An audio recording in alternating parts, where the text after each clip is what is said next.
After the closing of the Rodney and Dickinson complexes, residents' life at the University of Delaware has been hard at work to get new dorms up and functioning to make up for the lost living spaces.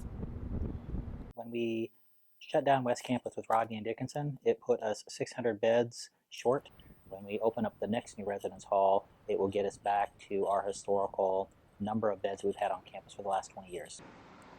Construction is well underway so that this modernized housing complex can open its doors to students in the fall of 2017.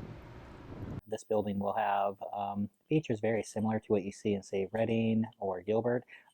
Very nice modern facilities. The downstairs we're very excited about in terms of the main lounge areas and just some of the different kind of socializing space for our students are things that a more modern residence hall certainly has that some of our older buildings built in the 60s and 70s simply were not designed for.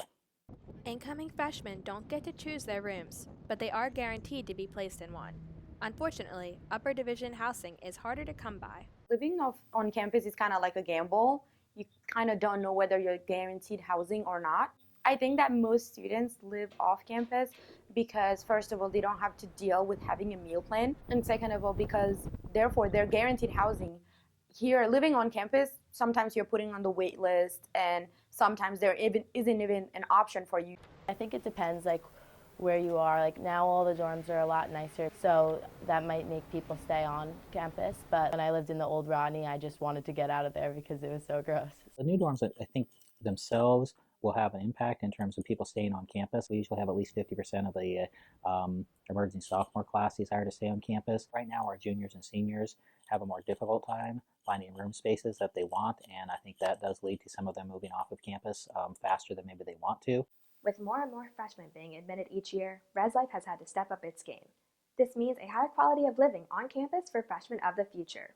However, the new dorms won't be done soon enough, and rooms are quickly filling up for next year. While everyone who filled out the housing contract back in September is guaranteed a room for the 2016-2017 year, many are feeling dissatisfied and ready to move off campus. Adding 600 more beds would seem to put more options up for grabs in the housing portal. However, it is still to be determined whether or not this new building will only be used for freshmen.